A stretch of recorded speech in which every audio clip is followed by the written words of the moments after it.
पाकिस्तान मुस्लिम league नून पंजाब में भरपूर अंदाज से इंतखाबी अमल को आगे लेके बढ़ेगी और तमाम सूबाई और कौमी हलके वो पाकिस्तान मुस्लिम लीग नून का उम्मीदवार जो है वो मौजूद होगा। अस्सलाम वालेकुम, वेलकम टू डिबेट एट 8। मैं हूं ईसा नकवी। अभी टाइटल के बाद आपने जिन साहब को सुना, ये राना सनाउल्लाह साहब हैं, मुस्लिम लीग नवाज़ के सदर पंजाब के, और ये गुफ्तगू है जो 14 जुलाई 2023 को राना सनाउल्लाह साहब ने की। पंजाब पाकिस्तान का कौमी असम्बली में नशिस्तों के एतबार से सबसे बड़ा सूबा है। ये कहा जाता है कि जो भी जमात यहाँ पर मेजॉरिटी हासिल कर ले वो हुकूमत साजी के अमल में लामहला शरीक होती है, या फिर वो हुकूमत खुद बनाती है, या फिर हुकूमत में मेजर शेयर उसी पार्टी का बनता है। माजी में ये सूबा पाकिस्तान मुस्लिम लीग नवाज़ का एक स्ट्रॉन्ग होल्ड रहा है। अब यहाँ की सियासी लड़ाई बहुत दिलचस्प हो चुकी है, लेकिन मुस्लिम लीग नवाज़ ने यह दावा किया था कि हमारी पॉपुलैरिटी, हमारी मकबूलियत इतनी ज़्यादा है कि कुछ भी हो, कहीं पर किसी और सूबे में कोई भी समझौता या कॉम्प्रोमाइज़ करना पड़े, ये वाशगाफ अल्फाज में ऐलान किया गया मुस्लिम लीग नवाज़ की तरफ से कि पंजाब में किसी भी किस्म का कॉम्प्रोमाइज़ नहीं होगा। 297 नशिस्तें सूबाई असम्बली और 141 नशिस्तें कौमी असम्बली के जो हल्के हैं वहाँ पर शेर धाड़ेगा, शेर का टिकट दिया जाएगा, और मुस्लिम लीग नवाज़ यहाँ पर ना सीट एडजस्टमेंट करेगी, ना ही कोई इलेक्टोरल अलायंस करेगी। लेकिन पाकिस्तान में इक़्तिदार की राहदारियों तक पहुंचना और इक़्तिदार की सियासत करना हमेशा समझौतों से भरपूर होता है। हमने देखा है कि 21 अक्टूबर को पाकिस्तान वापसी के बाद मियां मोहम्मद नवाज शरीफ कुछ बहुत ही बुनियादी बातें हैं जिनके ऊपर कॉम्प्रोमाइज़ कर चुके हैं।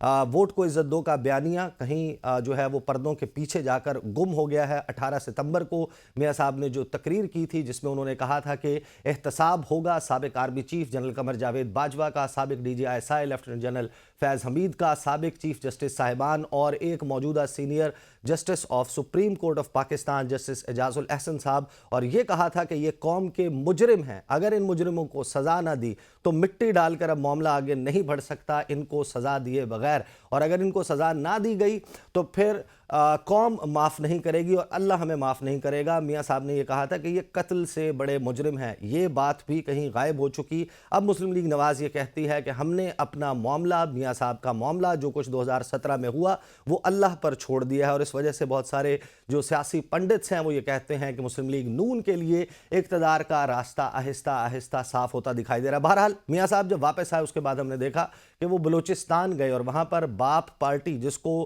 ये कहा जाता था, माजी में मुस्लिम लीग नवाज़ बार बार कहती थी कि हमें पता है कि बाप का बाप कौन है और वो किससे पूछकर अपने सियासी फैसले करते हैं, अपनी सियासी किबला जो है वो तब्दील करते हैं। मुस्लिम लीग नून के कायद मियां मोहम्मद नवाज शरीफ बलूचिस्तान गए और वहाँ पर उन्होंने बाप पार्टी के रहनुमाओं से भी मुलाकात की और उनके दरमियान भी मामला तय पा गए। फिर MQM की बात करें तो एक के बाद एक ऑपरेशंस मियां नवाज शरीफ के दौरे हुकूमत में लॉन्च होता रहा। MQM के बारे में उनका ये मौक़िफ़ रहा कि पाकिस्तान में दहशतगर्दी फैलाने में MQM का बड़ा हाथ है, लेकिन अब वहाँ पर भी सीट एडजस्टमेंट और एक इलेक्टोरल अलायंस मुस्लिम लीग नवाज़ और MQM के दरमियान बन चुका है।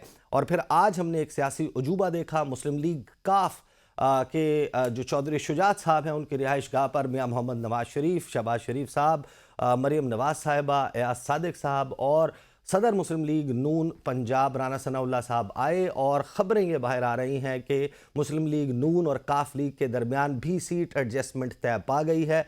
2 से 3 कौमी असम्बली की नशिस्तों के ऊपर एडजस्टमेंट हो चुकी है, कुछ सूबाई असम्बली की नशिस्तें हैं, और कुछ तफसीलात जो हैं वो दीगर मुशावरती इजलासों में तय की जाएंगी। आखिर ऐसा क्या है कि मुस्लिम लीग नवाज़ एक के बाद एक समझौता करती जा रही है? क्या इक़्तिदार में आने के लिए ये वो मजबूरियां हैं जिनको फलांगना, जिनको कबूल करना उनके लिए अब ज़रूरी करार दिया गया? ये बहुत ही अहम मामला है। इसके अलावा पाकिस्तान का जो सियासी मंजरनामा है वो बड़ा दिलचस्प मंजर पेश कर रहा है। एक तरफ पाकिस्तान तहरीक इंसाफ वाज़े तौर पर अवाम में उनकी बड़ी हद तक मकबूलियत साइजेबल नज़र आती है, लेकिन उनका इंट्रा पार्टी इलेक्शंस का मामला इलेक्शन कमीशन ऑफ पाकिस्तान में चैलेंज हो चुका है, और 8 दिसंबर को पाकिस्तान तहरीक इंसाफ के बल्ले का निशान होगा नहीं होगा, इसके मामले का आगाज़ हो जाएगा जब अकबर एस बाबर की पिटीशन के ऊपर सुनवाई शुरू करेगा इलेक्शन कमीशन ऑफ पाकिस्तान। और भी बहुत से सियासी मामलात हैं, इनके ऊपर बात करने के लिए I have a very distinguished panel with me today. मुझे ज्वाइन कर रहे हैं पाकिस्तान मुस्लिम लीग नवाज से साबिक गवर्नर भी हैं खैबर पख्तूनख्वा के इकबाल ज़फ़र झगड़ा साहब, इसके अलावा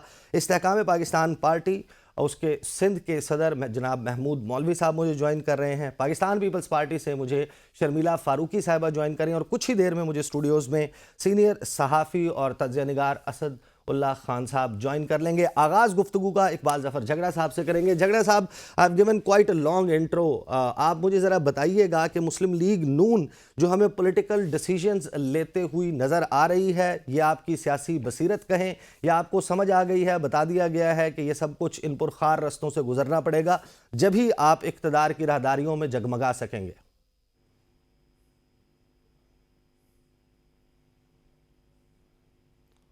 झगड़ा साहब, आपको मेरी आवाज आ रही है? इकबाल ज़फ़र झगड़ा साहब, आपको मेरी आवाज आ रही है? इकबाल ज़फ़र झगड़ा साहब से दोबारा रब्ते की कोशिश कीजिए। मैं इस्तेहकाम पाकिस्तान पार्टी के महमूद मौलवी साहब की तरफ चलता हूँ। सर, मुझे ये बताइएगा कि क्या ये जो जोड़ तोड़ चल रहा है, ज़ाहिर है कि सियासी जोड़ तोड़ का मौसम है और सियासी जमातों का ये इंडिपेंडेंट सॉवरेन राइट भी है कि वो इस किस्म का कोई डिसीजन लें। सिंध में मुस्लिम लीग नून जो है वो पीपल्स पार्टी के अलावा हर सियासी जमात की तरफ अपना हाथ बढ़ा रही है, तो आईपीपी का सिंध में मुस्लिम लीग नून के साथ इत्तेहाद हो रहा है? बिस्मिल्लाहिर्रहमानिर्रहीम। देखिए, अब तक जो है हमने ये डिसीजन नहीं लिया है कि हम किसी के साथ इत्तेहाद करेंगे या नहीं करेंगे। ये आने वाले वक्त में हम ये डिसीजन लेंगे और बहुत अनकरीब ही इसका हम फैसला जो है आवाम को देंगे। और ये देखें जो आप बात कर रहे हैं जोड़ तोड़, ये तो बड़ा नॉर्मल प्रैक्टिस है जो क्योंकि लोग देख रहे हैं क्लियर एंड क्लीन मेजॉरिटी किसी भी पार्टी के पास नहीं है, इसलिए वो एक दूसरे से मिल रहे हैं, क्यों, ताकि उनको भी नज़र आ रहा है सबको कि ये आने वाली हुकूमत एक इलेक्टेड नेशनल गवर्नमेंट टाइप की हुकूमत बनेगी और इसीलिए सब मिल के साथ चलेंगे, क्योंकि इकनॉमी की हालात भी जो है वो सही नहीं है। जैसे जरदारी साहब ने भी कहा कि जी मईशत की हालात को मद्देनजर रखते हुए सबको मिल के साथ चलना चाहिए। महमूद मौलवी साहब, ये आपको वाकई लगता है कि ये एक नॉर्मल प्रैक्टिस है? क्योंकि नॉर्मल प्रैक्टिस तो तब होती जब इंतखाबात के बाद हुकूमत साजी का अमल शुरू होता, तब इस किस्म की अलाइंसेस फॉर्म होती। इलेक्शन से पहले एक तो बात वाज़े नज़र आती है, लोग कहते हैं कि जब आप इलेक्शन से पहले अलाइंस बनाते हैं तो वो आपकी वीकनेस का इजहार होता है। दूसरा, ये जिनके साथ इलेक्टोरल अलाइंसेस बना रहे हैं उनको ही तो मियां मोहम्मद नवाज शरीफ जो हैं वो अपनी जो इस मुल्क को दरपेश मसाइल है उनका ज़िम्मेदार करार देते हैं। उसमें आप भी शामिल हैं, आप जिस पार्टी में मौजूद थे वो इल्ज़ाम तो आप ही लोगों पर लगाते रहे हैं कि आप लोगों ने बेड़ा गर्क कर दिया इस मुल्क का। देखिए, बदकिस्मती यही है कि हम सियासतदान ये सोचते नहीं है जब स्टेटमेंट्स देते हैं कि बाद आने वाले वक्त में एक दूसरे के साथ बैठना भी है, मिलना भी है। आप एग्जांपल ले लें, पीपल्स पार्टी और पीएमएलएन एक दूसरे को क्या नहीं कहते थे, उसके बाद मिलके हुकूमत की। पीएमएलएन और एमक्यूएम एक दूसरे को क्या नहीं कहते थे, उसके बाद मिलके हुकूमत करने को तैयार हैं। देखें JUIF, देखिए सब यही तो बदकिस्मती है कि एक दूसरे पे इतने इल्ज़ाम तराशी करते हैं कि ये भी नहीं सोचते कि जब वो एक दूसरे के सामने बैठेंगे तो फेस कैसे करेंगे। ये हमारे यहाँ बदकिस्मती है और आप देखें ये होता आ रहा है, इसमें कोई देखें PTI जो थी वो चौधरी साहब वगैरह वो क्या कहती थी, उसके बाद आज उनको सदर बना दिया, उन्होंने उनको साथ ले लिया था। वो क्या कहते थे चौधरी शुजात को, वो कहते थे, देखिए यही मैं कह रहा हूँ, कुछ की एक पार्टी की बात नहीं कर रहा हूँ, सारी पार्टीज में बदकिस्मती से यही एक ट्रेंड है। मतलब कोई एक पार्टी की मैं नहीं कह रहा हूँ, चाहे MQM को ले लें, चाहे PTI को ले लें, चाहे जो है पीपल्स पार्टी भी जो है PMLN के साथ मिलके उन्होंने अभी हुकूमत करी। सही। और PMLN जो है वो पीपल्स पार्टी के लिए क्या कहते थे। तो ये तो हमारे यहाँ एक मैं कहूँगा कल्चर बन चुका है। और अगर ये कल्चर है तो फिर ये ऐसे ही चलेगा। और जहाँ तक आप कह रहे हैं कि जी बिल्कुल, जो इलेक्ट्रोलेट्स जो है बाद में होते थे, इलेक्शन के बाद आम हालात में जो है ये होता था, अब वो पहले ही कर रहे हैं। उसकी वजह ये है कि देखें, पंजाब में रन में जो है पीटीआई, और मैं कहूँगा पीपल्स पार्टी, पीएमएलएन, आईपीपी, तो ये तीन चार पार्टीज पंजाब में काफी एग्रेसिव है। सही। तो उनको नजर आ रहा है कि देखें, जो है वो मेजर शेयर जिसके पास जाएगा वही हुकूमत बनाएगी। मैं ये नहीं कह रहा हूं कि जो जैसे राणा साहब या कोई भी कहता है कि जी 145 सीटें लेंगे, 130 सीटें लेंगे। अगर 130 और 145 सीटें लेने के पोजीशन में होते तो किसी से कोई बात क्यों करे। लेकिन रियलिटी ये है कि 130 145 के पोजीशन में है नहीं। देखिए, आदमी स्टेटमेंट देना और बात है और रियलिटी और सही बात है। सही। महमूद मौलवी साहब, मैं आपके पास वापस आता हूं। इकबाल जफर झगड़ा साहब, अब आपको अगर मेरी आवाज आ रही है तो सवाल वही है कि ये हम कैसे सियासी उजूबे जो हैं वो इस वक्त होते हुए देख रहे हैं। मियाँ साहब का जो माजी है चौधरी शुजात साहब और इस फैमिली के साथ, काफ लीग के साथ, हमें मालूम है सबको कि मियाँ साहब जो हैं वो रंजीदा रहे हमेशा। जब उनसे बात की गई कि चौधरी बरादरान को वापस मिला लें साथ या कोई अलायंस बना लिया जाए, तो वो इस दुख और तकलीफ़ का इजहार करते रहे कि जब 2004 में मेरे वालिद साहब का इंतकाल हुआ तो फिर मैं नहीं वापस आ सका, जनाजे में शिरकत नहीं कर सका, और ये दोनों भाई जो हैं वो बरसरे इक़्तिदार थे। आज ऐसी क्या मजबूरी आई कि पंजाब जैसी जगह पर आप उनके साथ सीट एडजस्टमेंट करने जा रहे हैं?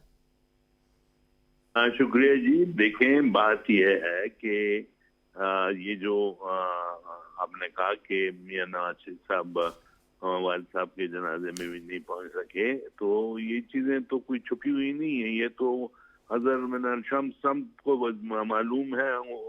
वो सिर्फ नहीं बल्कि उनकी जो वाइफ का इंतकाल हुआ उसका भी आपको पता है किस तरीके से वो यहाँ पर आए थे।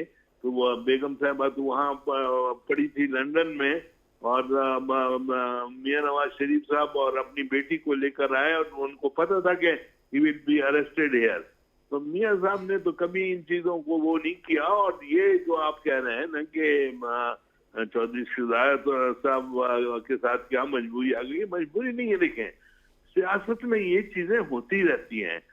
कभी आप फील करेंगे कि यार ये तो इकट्ठे ही नहीं हो सकती है जमातें, लेकिन कल हालात को मद्देनजर रखते हुए हर एक जमात अपना एक वो रखती है। सेंट्रल वर्किंग कमेटीज हैं, दूसरी हैं, उनके साथ मशवरे कर उसमें जो उनको एडवाइस मिलती है लोग उनको सर, मामला थोड़ा सा मुख्तलिफ है। हम पंजाब की बात कर रहे हैं। आजकल आपके पार्लिमानी बोर्ड्स का इजलास हो रहा है, आप टिकटें अलॉट करने के मरहले में हैं, और जाहिर है कि आपकी जमात के साथ बहुत सारे तंजीमी ओहदेदार अच्छे बुरे वक्त में साथ चलते रहे। तो वो वक्त जब आप जमात के लोगों को टिकटें देने जा रहे हैं, अगर आप पंजाब जैसी जगह पर भी इलेक्टोरल अलायंस में जाएंगे, जिन जगहों की बात हो रही है, सियालकोट की बात हो रही है, गुजरात की बात हो रही है, चकवाल की बात हो रही है, दीगर जगहों पर, तो यहाँ पर तो आपके जो वर्कर्स हैं आप उनका हक मार रहे हैं। आप चौधरी साहब के कैंडिडेट्स को हक में अपने कैंडिडेट्स को कहेंगे कि वो दस्तबरदार हो जाएं, वो इलेक्शन ना लड़े? नहीं, ऐसी कोई बात नहीं है। हम देखें, हर जगह पर मैंने आपको बताया ना कि ये this is part of politics. आपने देखना होगा कि in the larger interest of the politics and the country itself, और जमात की जो इस वक्त पोजीशन है, जिस तरह आपने कहा कि जिन और जमातें भी हैं वो भी इन द रन है, लेकिन ये नहीं है। देखिए, ये और फिर आपने कहा कि पीपल्स पार्टी के साथ आपका कभी ये ऐसा होता है और कभी ऐसा होता है। देखिए, हमारी पीपल्स पार्टी के साथ एक जो सबसे बड़ी डॉक्यूमेंट है ना, वो चार्टर ऑफ डेमोक्रेसी है। चार्टर ऑफ डेमोक्रेसी मैंने खुद बनाई और मेरे दस्तखत मौजूद हैं as secretary general of PMLN और मखदूम अमीन फहीम साहब। तो हमने हमेशा जो है पीपल्स पार्टी और नून ने जो मुल्क में सियासी सूरत हाल को देखते हुए अपने इंटरेस्ट को साइड पे रख के जो है in larger interest of the country जो बात करनी होती है। सही। झगड़ा तो साहब, फिर ये चीजें- झगड़ा साहब आप मेरे साथ ही रहिए, मैं आपके पास वापस आता हूं। शर्मिला फारूकी साहिबा, सियासी जोड़ तोड़ का मौसम, आसिफ अली जरदारी साहब बड़ी क्लैरिटी के साथ ये बात कह चुके कि उनकी जो पॉलिटिकल सेंस उनको बता रही है वो ये कि मखलूत हुकूमत आएगी, और आपका जो इस वक्त पॉलिटिक्स का पॉइंट नज़र आ रहा है, मरकज़ी नुक्ता वो यही कि किसी तरीके से आप एक ऐसे भारी भरकम पार्लिमानी ग्रुप के तौर पर सामने आए जो गेम के ज़रिए इक़्तिदार के ऐवानों तक पहुँचने की सलाहियत रखता हो। तो मौजूदा सूरत हाल में जब ये सब सियासी जोड़ तोड़ कर रहे हैं, आपके खिलाफ भी सिंध में एक महाज बन रहा है, पीपल्स पार्टी किन जमातों को इस वक्त अपनी आइडियोलॉजी के नज़दीक समझ रही है, या ये समझ रही है कि इनके साथ वो मुस्तकबिल करीब में एक प्री इलेक्शन इलेक्टोरल अलायंस बना सकती है? जी शुक्रिया। देखें, बात यह है कि पीपल्स पार्टी अपनी स्ट्रेंथ में बिलीव करती है। हम समझते हैं कि हमने आवाम की खिदमत की है और आवाम हमें वोट देगी। हमें किसी की बैसाखी की ज़रूरत नहीं है, या हमें किसी छोटी जमात के साथ अलायंस बनाने की ज़रूरत नहीं है। हाँ, अगर कोई हमारी जमात के अंदर शमूलियत इख्तियार करना चाहता है तो सौ बिस्मिल्लाह। उसके लिए आसिफ अली जरदारी साहब ने हर सूबे के हवाले से कमेटी बना दी है जो उनसे मुलाकात करेंगे, और फिर ये फैसला जो है एट द हाईएस्ट लेवल होगा। अच्छा, अब बात यह है कि ज़ाहिरी बात है, हर जमात की ख्वाहिश और कोशिश यही होती है कि वो इक़्तिदार में आए और मुल्क की खिदमत करे, अवाम की खिदमत करे। लेकिन इस वक्त जो ग्राउंड रियलिटीज़ हैं, जो सिनेरियो हमारे सामने, उसमें तो नज़र यही आता है कि कोई एक जमात 2/3 अक्सरियत लेके नहीं कामयाब होगी। और इस तरीके से होगा कि सिंध में पीपल्स पार्टी जीत जाएगी, बलूचिस्तान में PML पीपल्स पार्टी, KPK के अंदर दीगर जमातें होंगी, पंजाब में दीगर से मुराद। तो हमारी कोशिश ये है। शर्मिला फारूकी साहिबा, आपकी सेंस, मैं चाहता था, आपने सिंध के लिए भी जमातों का नाम लिया, बलूचिस्तान के लिए भी, KP के लिए भी नाम दे दें। आपके ख्याल में कौन होंगी KP पे? देखिए, KP के रिवायती तौर पे बहुत ही विजिलेंट तरीके से वोट करता है, और गो के हम शायद इस बात को रद्द कर दें, और ख्वाहिश भी है बहुत से लोगों की, लेकिन मैं समझती हूँ कि अगेन PTI को वहाँ से वोट मिलेंगे, पीपल्स पार्टी को भी वहाँ से वोट मिलेंगे, वो पीपल्स पार्टी भी सीटें लेके जाएगी, और JUIF भी शायद वहाँ से सीटें ले जाएं। सो ये एक सिनेरियो वहाँ पर अगेन होगा। पंजाब के अंदर ऑफ कोर्स मुकाबला सख्त होगा हर किसी का, पीपल्स पार्टी का, PMLN का, वहाँ भी अलायंस कर रहे हैं। चौधरी शुजात से जाके वो 15 साल बाद मियाँ साहब मिले हैं, तो कोई वजह तो होगी ना। वरना पंजाब में तो उनकी स्ट्रेंथ ऐसी थी कि उनको किसी से मुलाकात करने की जरूरत नहीं थी। तो आज क्या वजह हुई और क्या ऐसे मुहर्रकात पैदा हुए कि उनको चौधरी शुजात से जाके मुलाकात करनी पड़ी और सीट एडजस्टमेंट करनी पड़ी। सो ग्राउंड रियलिटीज तो इसी बात का इशारा कर रहे हैं कि तमाम जमातों को कुछ ना कुछ शेयर मिलेगा और शायद एक मखलूत हुकूमत बनेगी। अच्छी बात है, सब साथ मिलके चलें, क्योंकि मुल्क के जो माशी और सियासी हालात हैं वहाँ अकेले किसी के चलना और मसाइल का हल करना तो नामुमकिन नजर आता है। अब बात यह है कि इस मुल्क में आज़ाद इलेक्शंस हो जाएं, मुनसिफाना इलेक्शंस हो जाएं, शफाफ इलेक्शंस हो जाएं, ये बहुत अहम चीज़ है। हमारी प्रायोरिटी ये होनी चाहिए, इलेक्शन कमीशन की प्रायोरिटी ये होनी चाहिए, इंटरिम गवर्नमेंट की प्रायोरिटी ये होनी चाहिए, क्योंकि आफ्टर ऑल इन दो, एक ECP का और ये इंटरिम गवर्नमेंट का, दोनों का काम, मकसद और मतलब सबसे बड़ी जिम्मेदारी यही है कि इस मुल्क के अंदर फ्री एंड फेयर इलेक्शंस करवा दें। सही। शर्मिला फारूकी साहबा मेरे साथ में, इकबाल जफर झगड़ा साहब मेरे साथ मुझे ज्वाइन कर चुके हैं, असदुल्ला खान साहब, लेकिन वक्त जो है वो एक ब्रेक का हुआ है। ब्रेक के बाद वापस आएंगे, क्योंकि असद जो हैं इन्होंने बहुत सारे इलाकों में जाकर physically, personally on ground surveys भी किए हैं, कॉन्स्टिट्यूंसीज़ को भी जानते हैं। जो पंजाब में अब एक सूरत हाल डेवलप हो रही है और नून लीग जिस किस्म के सियासी डिसीजंस ले रही है, उसकी मुमकिन वजूहात क्या हो सकती हैं, बात करते हैं आफ्टर द ब्रेक।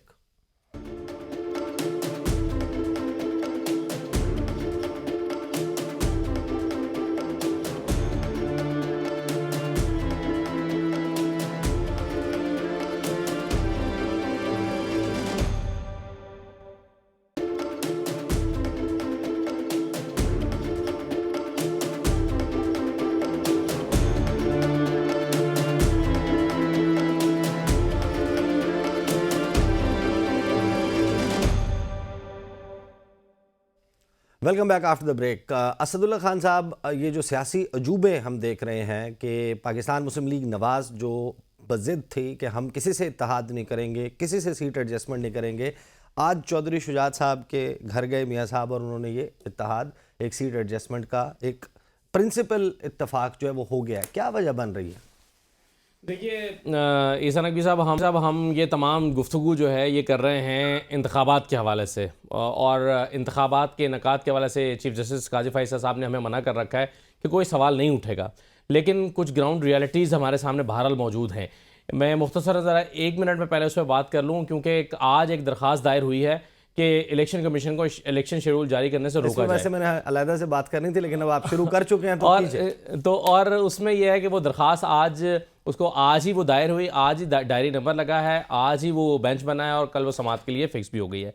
लेकिन इससे भी ज़्यादा अहम बात यह है कि कल का दिन इसलिए इम्पॉर्टेंट है कि कल वो जो इलेक्शन कमीशन ने ख़त लिख के वजारत दाखिला से एक नफरी मांगी हुई है कि हमें फ़ौज की मुआवनत फराम की जाए, 3.25 लाख फ़ौज उन्होंने उनको दरकार है इलेक्शन कराने के लिए, उसका जवाब बहरहाल कल ही आना है।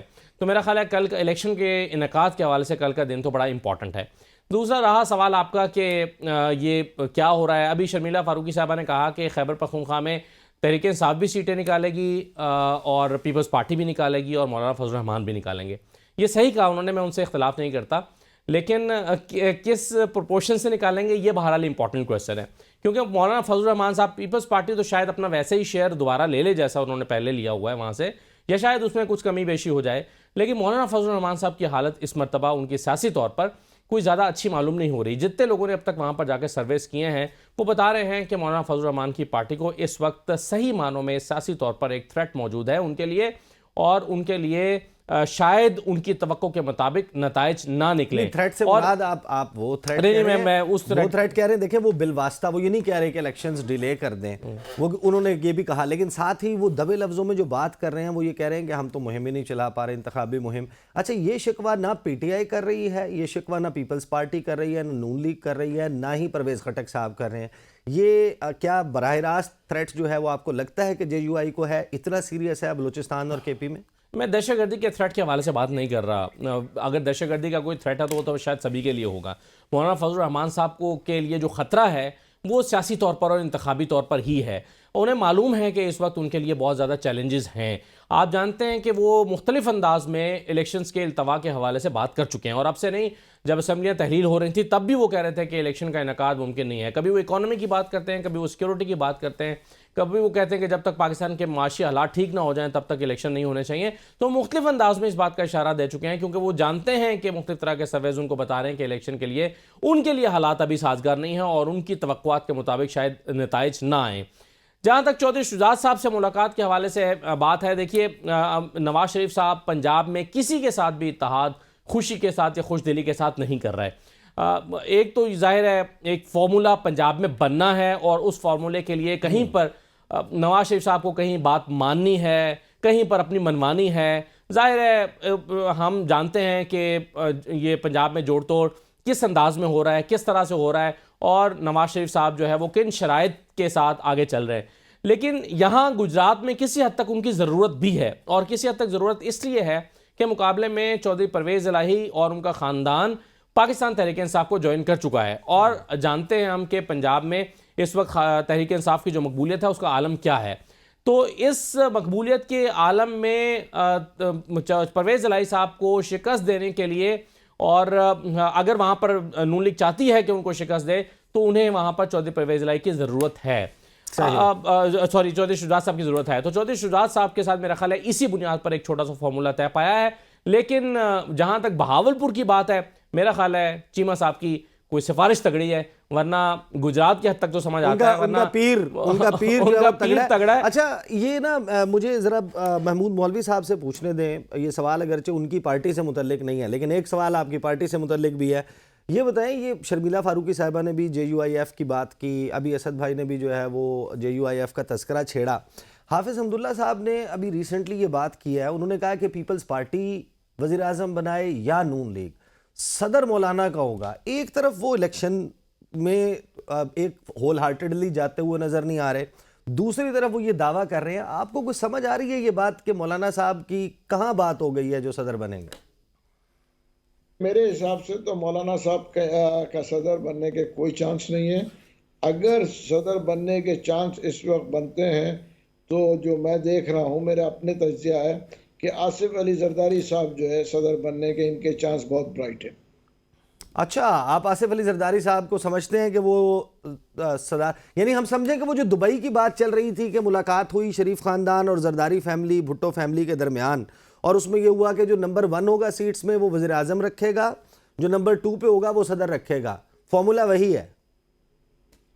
नहीं, मैं तो दुबई में था नहीं, मगर मैं तो अपने अंदाजे से बात कर रहा हूँ।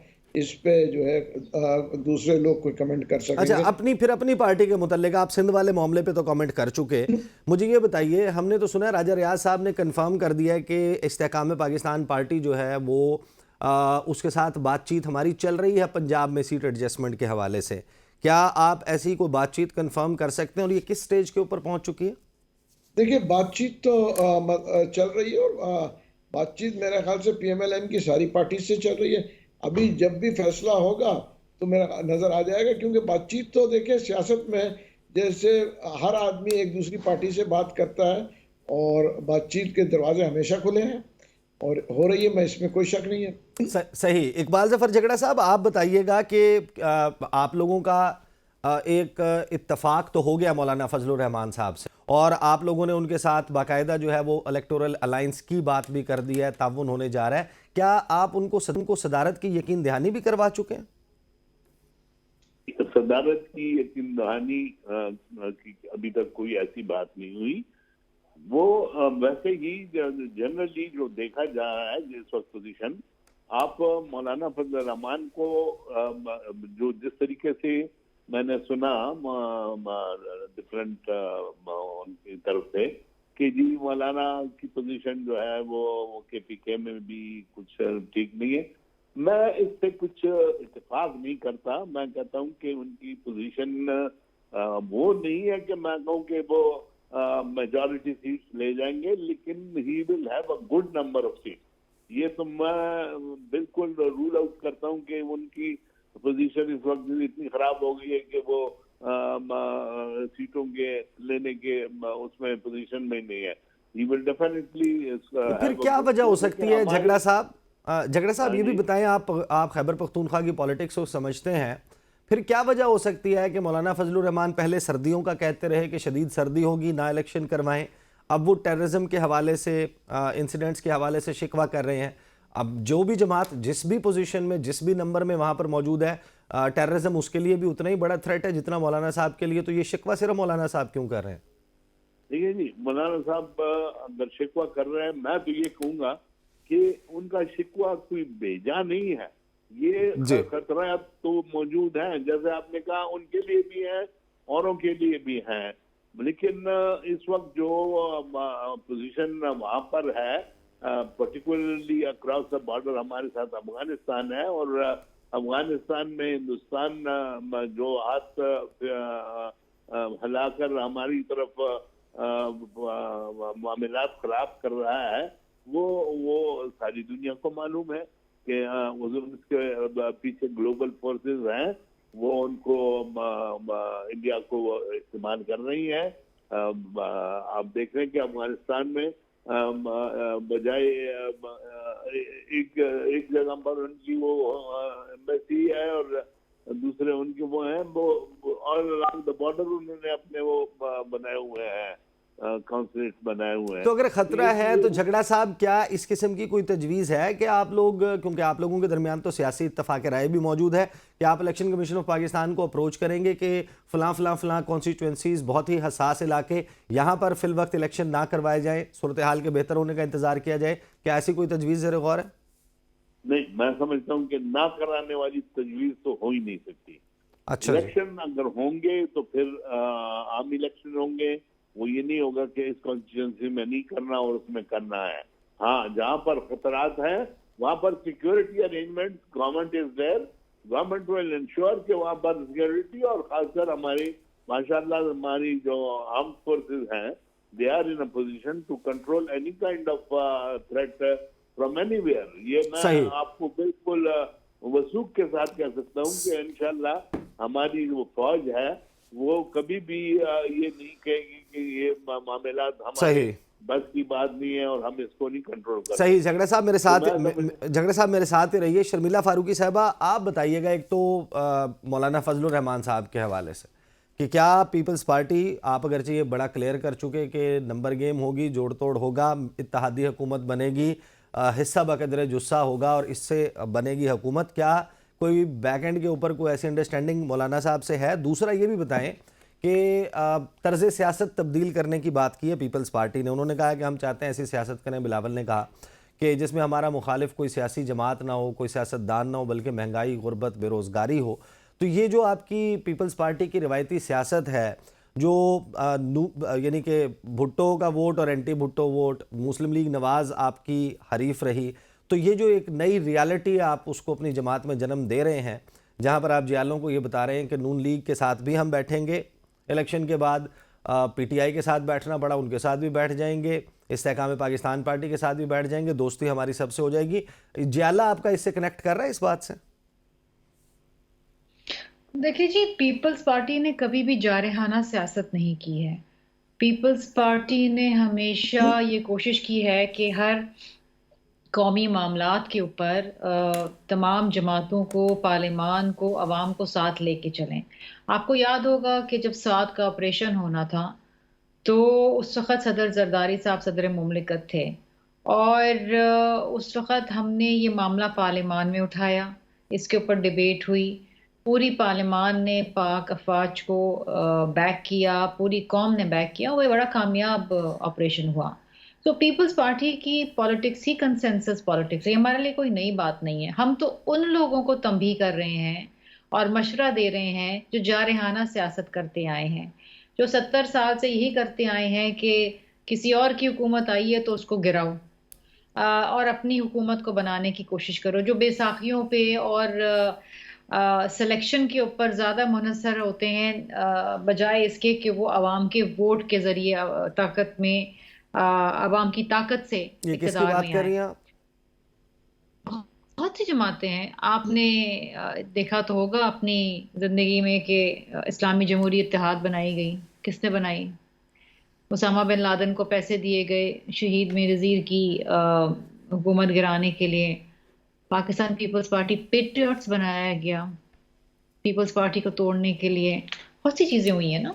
नहीं, यही तो यही इस मेरा मुल्क के बुनियादी अंदर सवाल था कि जब आप ये बात करते मुल्क हैं, के अंदर आपको किसी आपका न जो किसी सपोर्ट तरीके बेस है से जियालों की, वो आपके साथ कनेक्ट करती है। आप आईजेआई की बात करती हैं, आप जुल्फकार अली भुट्टो, बेनज़ीर भुट्टो, वो पूरी लाइन लेते हैं। यहाँ पर मैं बात कर रहा हूँ इस नई उस नारे से जो आप लगा रहे हैं कि हम मियाँ साहब के साथ भी बैठ जाएंगे, हम उसके साथ भी बैठ जाएंगे। These are two different things, poles apart.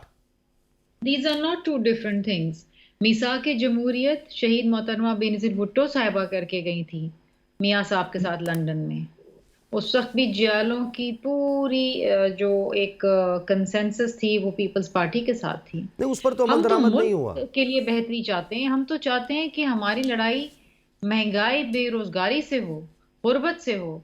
हम इस मुल्क में जो मायूस कौम है, जो मायूस यूथ है, उसको दोबारा से पुरुमीद करें, उनके लिए मौके पैदा करें, इस मुल्क के अंदर मईशत को आके संभालें।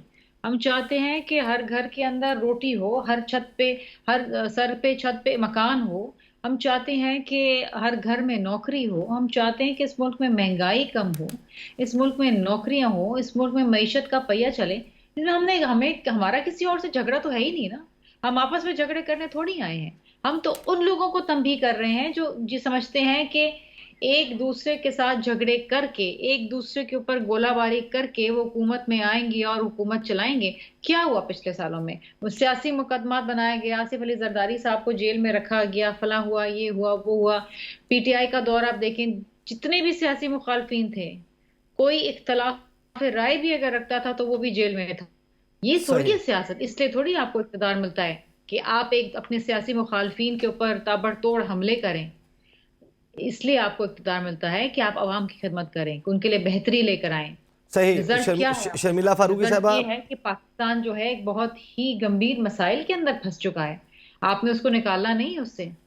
शर्मिला अगर साहब यही मुझे सियासत मुझे करते ब्रेक लेनी रहेंगे है। तो ये तो नामुमकिन है।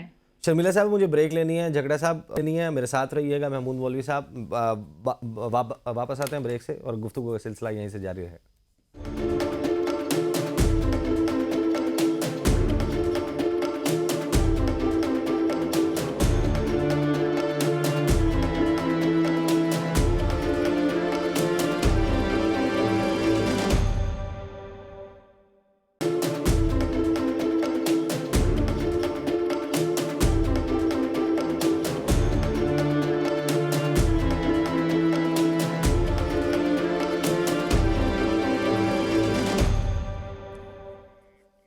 Welcome back after the break. 8 फरवरी को इलेक्शन होगा, लेकिन इलेक्शन किस सूरत में होगा, यह है मिलियन डॉलर क्वेश्चन। महमूद मौलवी साहब, चेयरमैन तहरीक इंसाफ, साबिक चेयरमैन तहरीक इंसाफ इमरान खान साहब अडियाला जेल में मौजूद हैं।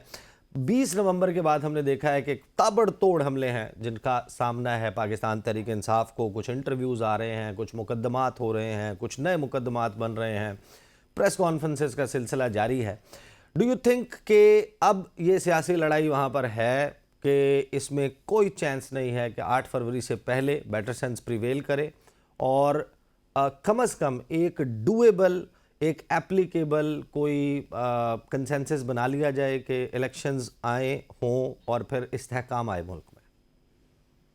देखिए, इस वक्त जो है जिस पोजीशन में पीटीआई अपने आप को ले आ चुकी है ना, तो कोई भी मैं कहूँगा जो है इस्टेब्लिशमेंट के लोग को एक्सेप्टेबल नहीं होगा। उसकी वजह ये है कि देखें, 2 रोज़ कबल की आप स्टेटमेंट देखें, वो ये कह रहे हैं कि जी अमेरिकन एम्बेसडर को लेके आए और अमेरिका जो है आर्मी चीफ को लेके आए। देखिए, इस वक्त बड़े मुश्किलों से स्टेबिलिटी आ रही है इस मुल्क में। डॉलर नीचे हो गया, महंगाई कम हो रही है और इकनॉमी बेहतरी की तरफ जा रही है। स्टॉक एक्सचेंज 62,000 पे हिस्टोरिकली हाई हुआ है। 63,000 अब मतलब 63,000, ठीक है ना। और आप मुझे बताएं कि इस वक्त ये जेब देता है कि हम जो है इसको अनस्टेबल करने के लिए ऐसे स्टेटमेंट्स दें जो कि देखें यू टर्न पे यू टर्न है। कई दफा उन्होंने कहा कि जी अमेरिका ने कुछ नहीं किया, फिर कहने लगे जी बाजवा साहब ने नहीं किया, फिर कहने लगे बाजवा साहब ने किया, फिर कहने लगे यू देखें ना साइफर आ गया। देखें, ये चीजें इकोनॉमी को डैमेज करती है और अनस्टेबल कर रही है मुल्क को। सही। तो आप पर यकीन है कि ऐसा कुछ नहीं होगा, इलेक्शंस इसी सूरत हाल में होंगे, फिर नतीजा कुछ भी आए। हालांकि आप मेरे प्रोग्राम में एक मरतबा कह चुके हैं कि अगर स्टेबिलिटी नहीं आती इलेक्शन के नतीजे में तो फिर आप तो बहुत सी गैर जमहूरी बातों की तरफ इशारा कर रहे हैं। बिल्कुल। देखें, इलेक्शन के बाद क्यों मैं कह रहा हूं कि बहुत सारी पार्टियां कह रही है कि हम मिलके हुकूमत को चलाएंगे। उसकी वजह ये है कि ये हुब्ब वतन लोग हैं, ये चाहते हैं, उनको पता है कि सबको मिल के ये जो है इस मुल्क को इस बहरान से निकालना है। ये एंटी स्टेट की बातें नहीं कर रही है। जितनी पार्टियां हैं वो क्या कह रही है कि हम अपने आप को कॉम्प्रोमाइज करेंगे, अपने जो है मंशूर को कॉम्प्रोमाइज करेंगे, मगर मिल के इस बहरान से इसको निकालेंगे। ये नहीं कह रही है कि जी हम जो है अमेरिकन आ जाएं, फलाने को लेके आओ। डैमेज करने वाली बात नहीं कर रही है। और जो पार्टी जो है मुल्क को और उसके इकोनॉमी को डैमेज करना चाहेगी, उसके साथ मुझे नहीं लगता समझौता कहीं पे भी होगा। सही, मेरा सही। इकबाल जफर झगड़ा साहब, ये बताइएगा कि मुस्लिम लीग नवाज आपकी जो सेक्रेटरी इतलात है मरियम औरंगजेब साहिबा, उन्होंने प्रेस कॉन्फ्रेंस की जब इंट्रा पार्टी इलेक्शन हुआ पीटीआई का, और उन्होंने उसके ऊपर इतराज़ उठाया। अकबर एस बाबर जा चुके इलेक्शन कमीशन ऑफ पाकिस्तान। आप चाहते हैं, आपको क्या लगता है कि पीटीआई को बल्ले का निशान मिलना चाहिए या नहीं? आपकी जमात का क्या मौक़िफ़ है? मैदान में मुकाबला करेंगे या उनको मैदान से आउट करके बाकी लोग आपस में मुकाबला करेंगे? शुक्रिया जी। देखें, पीएमएलएन की हमेशा मियां नवाज शरीफ की ये पॉलिसी रही है, ये उनका बयानिया है कि वो किसी को भी, पार्टी हो या इंडिविजुअल हो, उसको इलेक्शन से आउट करने के फेवर में नहीं है। वो कहते हैं यहाँ पाकिस्तान में जो जमातें हैं वो जमातें, उसमें हर एक को ये पूरा हक हासिल है कि वो मैदान में आए और मैदान में मुकाबला करें। जो भी अवाम की वोट से कामयाब होगा हम ये कहते हैं, उसको कहते हैं जमहूरियत। ये मियां साहब का बहुत क्लियर कट हुआ है कि अगर हम जमहूरियत की बात करते हैं तो फिर हम ये नहीं कहेंगे कि जी इमरान खान को आउट करें या उसकी पार्टी को बले का निशान ना दें। नहीं जी, निशान पे कोई हमें ऐसे ही कोई एतराज नहीं है कि उनको अगर बले का निशान मिल गया तो खुदा न खास्ता हमें उससे कोई नुकसान होगा। हमें अपनी कॉन्फिडेंस है अपने जमात पर। और ये मैंने मौलाना साहब की भी बातें सुनी, बड़ी अच्छी बातें की उन्होंने, मैं उनको खराज तहसीन पेश करता हूँ कि इस वक्त जो जमातें हैं आपको नजर आ रही हैं वो तमाम ये कहती हैं कि मिलकर हम इस मुल्क को खुदा न खास्ता टुकड़े टुकड़े होने से और खराब होने से बचाएं। तो इसमें तो ये चीज आप बिल्कुल रूल आउट कर दें कि यहाँ पर कोई ऐसी सूरत हाल बन सकती है जिससे वो जमातें अपनी सेल्फ इंटरेस्ट को लेकर आगे बढ़े और नेशनल इंटरेस्ट को पीछे फेंक दें। नहीं, मैं इसमें बिलीव नहीं करता। सही झगड़ा साहब, बात ताज्जुब खेज है कि आपने जो गुफ्तगू की वो मैच नहीं करती जो गुफ्तगू मरियम औरंगजेब साहिबा ने की। शर्मिला फारूकी साहिबा, आप तो हमेशा से हमने देखा कि बार बार ये कह रहे हैं कि लेवल प्लेइंग फील्ड हो, पीटीआई के लिए भी हो, बल्ले का निशान भी हो, एक सबको इक्वल अपॉर्चुनिटी मिलनी चाहिए।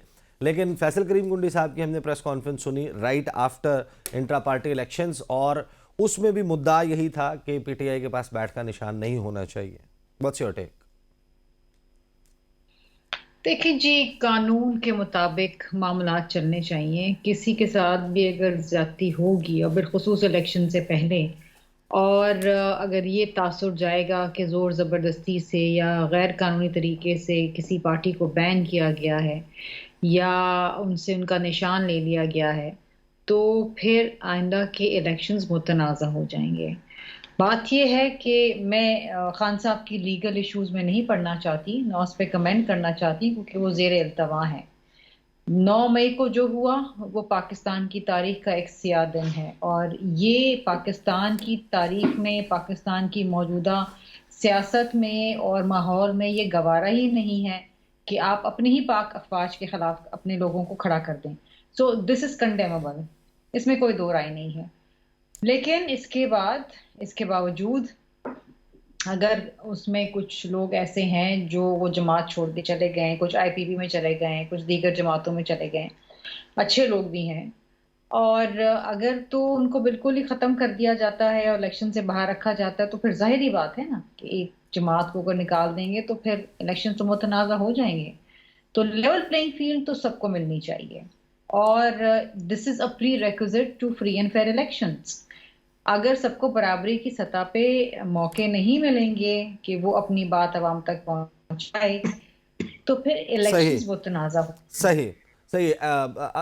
असदुल्ला खान, मुझे बताइए कि बैट का निशान क्यों प्रॉब्लम बना हुआ है? लोग छोड़ गए हैं, खान साहब जेल में है, सदर जेल में है, वाइस चेयरमैन जेल में है, जनरल सेक्रेटरी छोड़ गया, नाइब सदूर भाग गए, को किसी पार्टी में, को किसी पार्टी में, दूसरे तीसरे चौथे दर्जे की क़यादत इलेक्शंस में उतारनी है, फिर बैट से क्या प्रॉब्लम है? मेरा ख्याल है कि ईसा साहब, जो तहरीक इंसाफ की मुखालिफ सियासी जमातें बिलखुसूस पंजाब में और बिलखुसूस PMLN, वो उनकी असेसमेंट मुसलसल गलत होती चली आ रही है। उन्हें लगता था शुरू में कि अगर 2-3 महीने हमें और मिल जाएं तो हम चीज़ों को कंट्रोल कर लेंगे, लेकिन हमने देखा कि वक्त गुजरने के साथ साथ पाकिस्तान तहरीक इंसाफ की जो मकबूलियत है या उसका मकबूलियत का ग्राफ है, मुख्तलिफ सर्वे से ज़ाहिर है हमारे सामने तो नताइज आते हैं, वो बढ़ता चला जा रहा है। तो वो जो असेसमेंट्स थे कि अगर गर्मियाँ गुजर जाएंगी तो बेहतर हो जाएगा, या बिजली के बिल निकल जाएंगे तो बेहतर हो जाएगा, या हमारी हुकूमत चली जाएगी, निगरान हुकूमत आ जाएगी तो लोग हमें भूल जाएंगे और निगरान हुकूमत की तरफ सख्त फैसले जो हैं वो उनसे लोग ताबीर करने लगेंगे, तो उसका इल्ज़ाम उनके ऊपर आ जाएगा। तो मेरा ख्याल है ये सारी असेसमेंट्स जो हैं वो गलत होती चली गई। आप देखिए कि पिछले साल पहला जो रिज़ल्ट आया था इलेक्शन का 17 जुलाई को, उस वक्त अगरचे तहरीक इंसाफ के ये हालात नहीं थे, या अभी लोगों के हाफजे में था कि पाकिस्तान तहरीक इंसाफ की हुकूमत में भी बड़ी महंगाई भी हुई थी, गवर्नेंस के भी इशू रहे थे, लोगों के जहनों में था। इसके बावजूद वो जो नताइज थे वो PMLN के लिए बड़े हैरान कुन थे, और वक्त गुजरने के साथ साथ नताइज जो हैं वो मेरा ख्याल है उनको लगता है कि और मुश्किल होते चले जा रहे हैं उनके लिए। तो इसलिए मुझे लगता है कि तहरीक इंसाफ से बल्ले का निशान ले लेना इसकी नून लीग चाहे पब्लिक में हिमायत करे या ना करे, लेकिन वो सियासी तौर पर ज़रूर चाहेगी कि तहरीक इंसाफ को जिस भी अंदाज में कमज़ोर किया जा सकता हो उनको कमज़ोर किया जाए। और इसीलिए मरियम औरंगज़ेब साहबा ने प्रेस कॉन्फ्रेंस की। वो चाहती हैं कि इन इलेक्शंस को तस्लीम जो इंट्रा पार्टी इलेक्शंस को तस्लीम न किया जाए, इसके नताइज को, और भले का निशान ले लिया जाए। अब आज अता तारड़ साहब जो हैं उन्होंने भी आज एक प्रेस कॉन्फ्रेंस की है, और अता तारड़ साहब जो हैं उन्होंने भी कहा है कि जी इनको मीडिया के नुमाइंदों से साबिक चेयरमैन तहरीक इंसाफ को बात क्यों करने दी जा रही है, और शायद उससे उन्हें यह लगा है कि जी मीडिया में जब उनकी बात आई है तो दोबारा ना कारकुन उनके चार्ज हो जाए। तो ये इस तरह के छोटे छोटे खौफ जो हैं ये ऐसा लगता है कि PMLN को लाहिक हैं, और वो जो लोगों का शिकवा उनसे मुख्तलिफ वजूहात के बिना पर बना या 16 महीने की हुकूमत के नतीजे में बना, उससे अभी तक मेरा ख्याल है कि जान नहीं छुड़ा पा रही है। जहां तक एक चीज अगर आप मुझे अलाउ करें, अगर आप बस जल्दी से कंक्लूड कर लें, वक्त खत्म हो गया। मौलाना फजल रहमान साहब ने कल अर्जी डाली है नून लीग को कि जी मुझे सदर बना दें। उसका एलामिया में उन्होंने कहा कि जी मुश्तरका उम्मीदवार लाने की बात हुई है। हालांकि मुश्तरका उम्मीदवार पर तो बहुत बाद में बात होनी चाहिए, लेकिन हमारी असेसमेंट इस पर यह है कि नवाज शरीफ साहब ने उनको झंडी दिखाई है और कहा कि अभी बहुत बात की बात है। तो मौलाना फजल रहमान साहब ने अपनी कल बाकायदा अर्जी डाल दी है कि मुझे सदर बनाएं। सही, यानी कि आप ये समझते हैं कि वो जो गुफ्तगू की महमूद मौलवी साहब ने और आसिफ अली जरदारी साहब की तरफ इशारा करें, तो अगर इन जमातों का PTI को आउट करने के बाद गवर्नमेंट बनती है तो फिर वो जो फैसल वावडा बात कर रहे हैं कि सारे लोग मौजूद होंगे minus PTI, everybody else will be part of the government, so this is what you think? मेरा ख्याल आसिफ जरदारी साहब और मौलाना फजल रहमान साहब का बुनियादी जो एक सर्द जंग है दोनों के दरमियान में, उसका बुनियादी नुक्ता ये सदारत ही है। सही जनाब, वक्त ख़त्म हो गया। असदुल्ला खान बहुत बहुत शुक्रिया, मिला फारूकी साहबा, महमूद मौलवी साहब, इकबाल ज़फ़र झगड़ा साहब। सियासत में हम ख़ास तौर पर इलेक्शन से पहले बहुत सारी डेवलपमेंट्स देखते हैं, जोड़ तोड़ देखते हैं, लेकिन जो जोड़ तोड़ अब देखने में नज़र आ रहा है इसकी भी माजी में कोई मिसाल नहीं मिलती। अब तक के लिए इतना ही, मुझे इजाज़त दीजिए। अल्लाह हाफ़िज़।